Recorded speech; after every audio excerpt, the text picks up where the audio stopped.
burn. Watch me. What is it? Good afternoon, rum lovers. Welcome back again. We are here with another rum review, and I'm here with my friend Emmanuel. How's everybody going out there in YouTube land? Alright, guys. So we're gonna do something a little different today. Right? Normally it's aged liquors, right? But my good friend here, so we're gonna try something special for you guys. Yeah. Special and interesting. Yeah.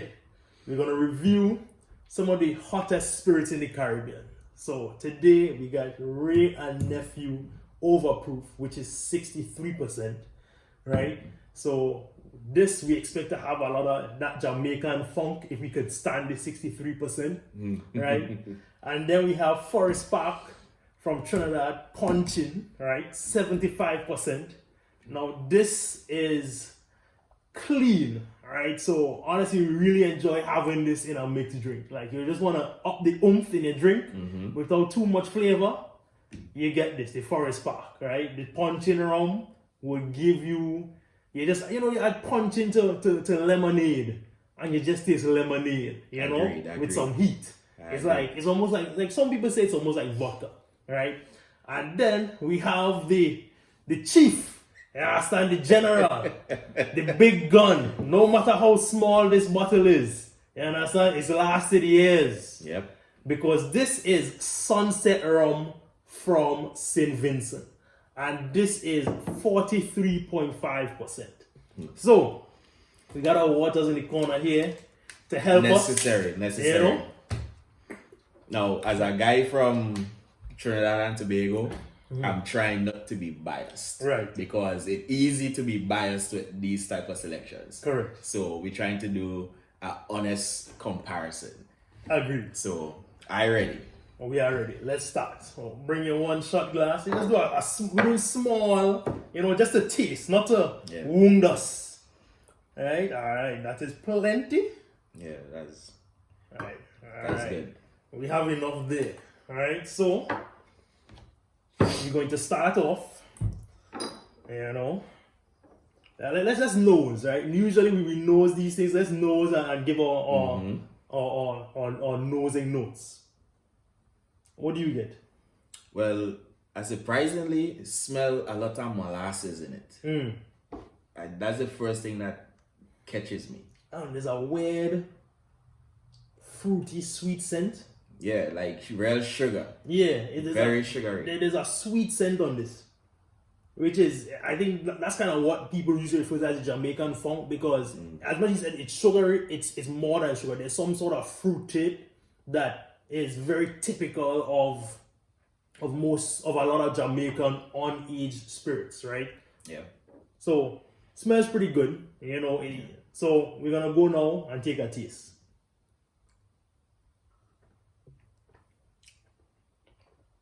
What you got? Just like warmth. With regular rums, you kind of taste what you smell. Right. With this, you smell one thing, and then because it's strong, the heat behind it, you don't get to figure out what's going on because you're still trying to process the heat. The heat. All right, So I got you. I'm still trying to process the heat. So that's all I get in warmth. Really? No, I for me, as he said, like you usually taste what you smell, and I tasted what I smelled. Yes, it was hot, but I taste what I smell, and then I got the heat, and then I got, there's an aftertaste that lingers on my tongue. Yes. That's different from the original smell, but the smell and the taste, to me, they match, and to me, they're kind of fruity. Yeah.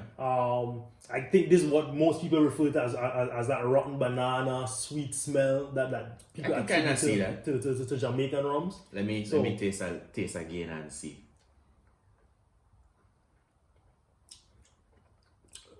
Oh, I got more heat on that second one. Yeah. Woo! Yeah. So I get the kind of banana-y kind of thing that you're talking about, and the sugary molassesy taste that I smelled. I start feeling that. All right, I got it on the first one. I didn't get the second one. I start getting The it. heat got me. the heat. So I'm good. All right. So the first one done. I think I need to, cleanse the palate and ensure that we stay upright. Yeah, because these creepers. Well, I don't know if that's a creeper. That one hit me. Yeah, you know what I'm saying? It hit me. Like you enjoy it, and then you sit for a while, and then you realize, ooh, kind of spinning a little bit, So we're gonna leave that for later. Yeah. All right, so on to the next one. Forest Park Firewater, 75%. So I got them by the 1.75 because this is important during carnival season. During before COVID. When you have your little house lines, everyone around, we sleeping over. Important. It's important. So pour a little bit of that. You get you a little bit of that. All right, so. On to the second one.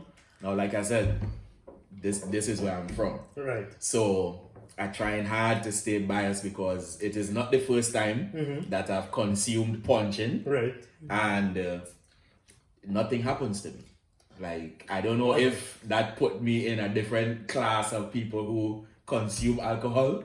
But Puncheon is such a pure spirit. Once you stick to Puncheon, you're going to be all right. Right? If you're not mixing and going back and forth, I you agree. stick to Puncheon, you're going to be good. So Puncheon and any chaser, and it's a good spirit. So we're going to start with the nose.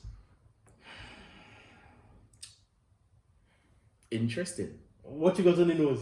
This is the first time I actually smell Puncheon like this. Right. So unlike the sugary, molassesy smell I got with the Wray Nephew, I'm getting a what we call mentholated spirit.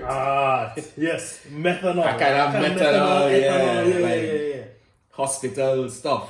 As I said, it's a pure spirit. So this has been, I think, 5 times distilled. It's a column still, steel column still that it comes off of, and it's filtered 5 times after. So it's very much a pure spirit. You don't get much on the nose at all. And that's kind of, so this is under the parent company now, Angostura. And Angostura, most of their spirits, it's done, the aging gives it the flavor. The aging gives it a lot of the taste, right? So the barrels and stuff like that give you a lot of the taste.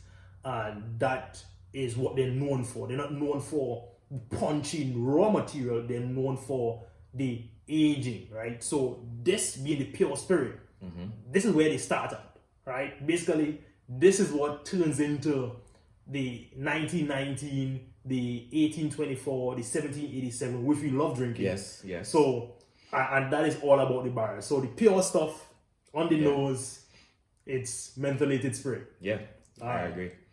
So we're gonna move on and take a taste.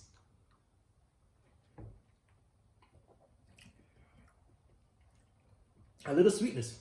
Yeah. A little sweetness. Surprisingly, Lots of a little more bite as the initial when it hit your tongue first. Yeah. A little bit more bite than the Wray Nephew. I think. I don't agree. For me, the Wray Nephew, it went down kind of smooth. I got the flavor. I got that burn. It was okay. It had a bit of aftertaste. Yeah. A lighter taste than the Wray Nephew for sure. This taste is way lighter on the taste. A bit sweet. I got a little sweetness to it, and then it's just ethanol. That kind of ethanol taste. I don't. There's not much taste to it. And again, so we like to say that this is the mixer. Clean. Yes, exactly. So we always say this is very clean. This is the mixer with anything. You could put this. You could put coffee, like anything, and it just disappears. It's not something that will give you taste, right? So for all those who like a little nightcap, you want a mimosa, but you want your mimosa a little more punch.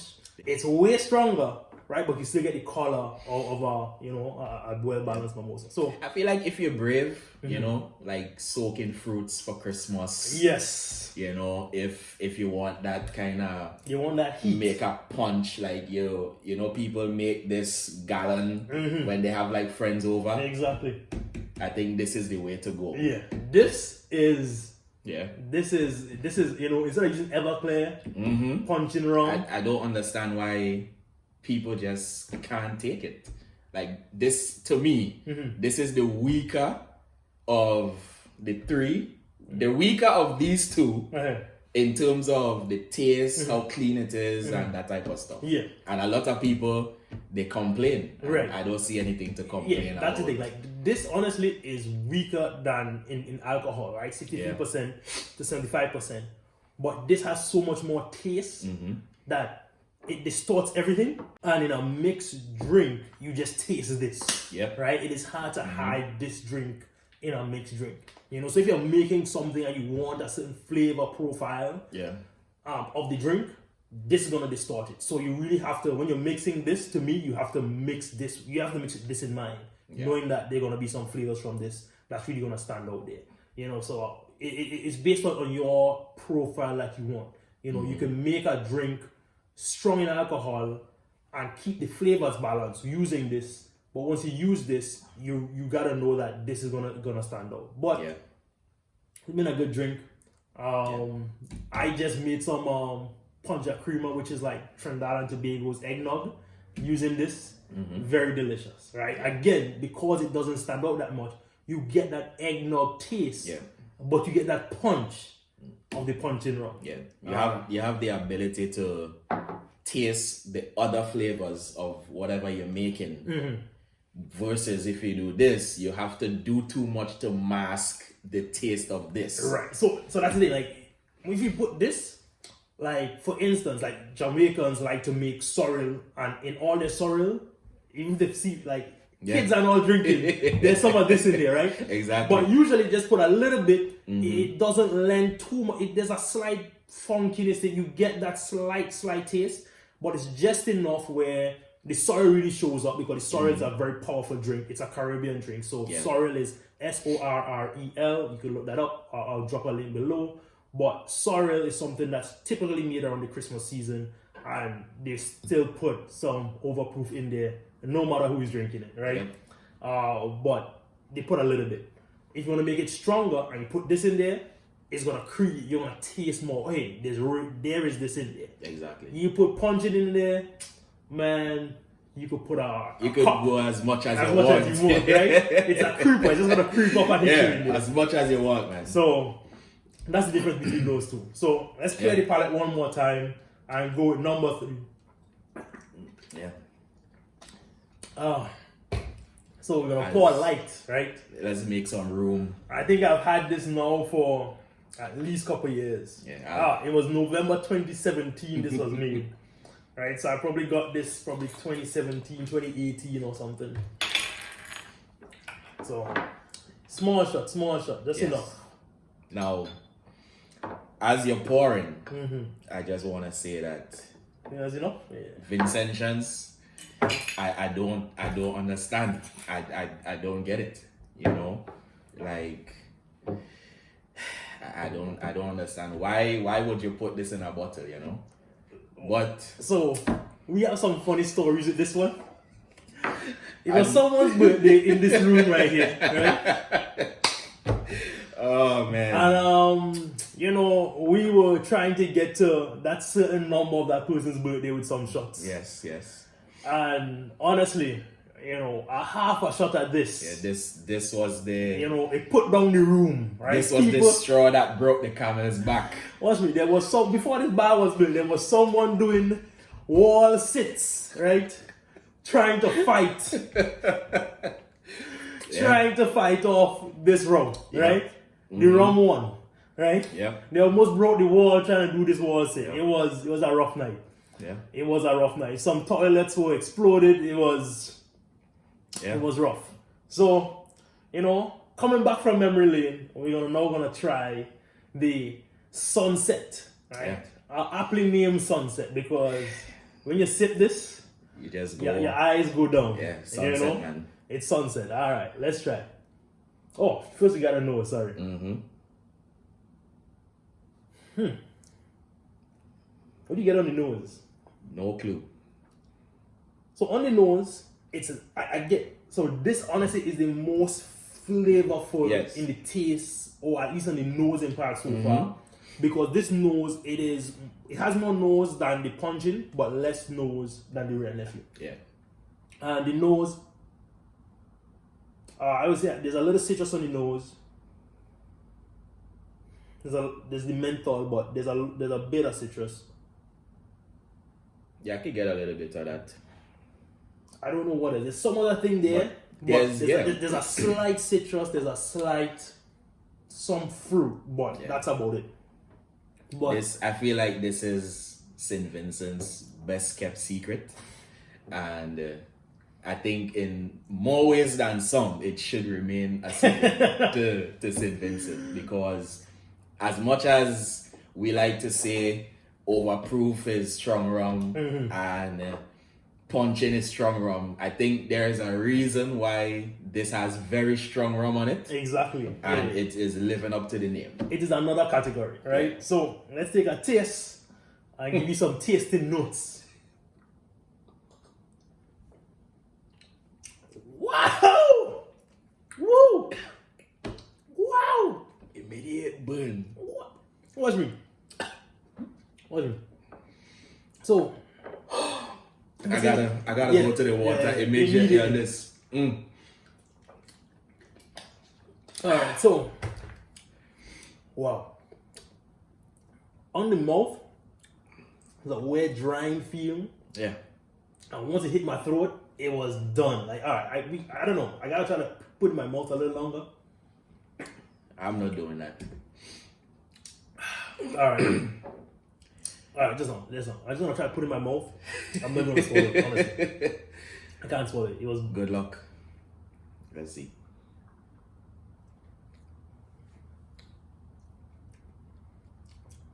Man, I don't know what that thing is. It is... That's on water or something. I don't know. So for me... I can't even tell you what the taste is. Instant... I want to say instant regret. Yeah. But... Yeah. To stay true to a review, I'm gonna say instant burn. Like, there is nothing. This is the strongest rum that I've ever drank. Watch me. And I don't want to go. If this is what this is, I don't need to go stronger than that. I still have a bottle in my cupboard at home, and I'm not messing with it. Immediately, my mouth's gonna dry. There's a weird chemically kind of taste. Yeah. I swallowed it. Once it touched my throat, it was like upset. Like I don't know. I almost feel like before it even hit my tongue, the vapors, it just has this weird thing going on in my mouth. Yeah, man. I don't know what it tastes like. I've never tasted anything like it. It's just my review of this is interesting. That's the only thing I can say about it. Oh my gosh. Interesting. Watch me. So strong rum is rough. There's so much chemically weird flavor to it. Yes. It is rough. For all you rum lovers out there, that is not... Drink at your own risk. Yeah. Yeah. Drink at your own risk. Yeah. Honestly, like immediately my stomach, my throat. Yeah. It was all good until we got to sunset. Yeah. That's why it's called sunset. Yeah. You do this last. Whew. Wow. Guys, I think we got to wrap up the review at that point. Yeah. Right? There's nothing else to do. There's nothing to do. Yeah. There's nothing to do after you have sunset. So, my thing is taste. Heavy on the taste. Clean. You know, the flavor, the mentholated kind of methanol taste of it is good enough. And this is just this, like, y'all did something here, St. Vincent. Y'all did something. Yeah. Sunset. Yeah, I think you're gonna last another couple years, right? I think there's probably some house parties why this went down so much. Yeah, it trickles, you know. Yeah. I think that's gonna stay where it's at. That's been our review. In our review, oh gosh, You still have it. It's still there, you know. it's still in my throat. Mm-hmm. All right, rum lovers, that's been our review of these 3 rums. We can't go any further after sunset. Yeah. See you next time. Like, comment, and subscribe. Yes, definitely. Like, comment, and subscribe.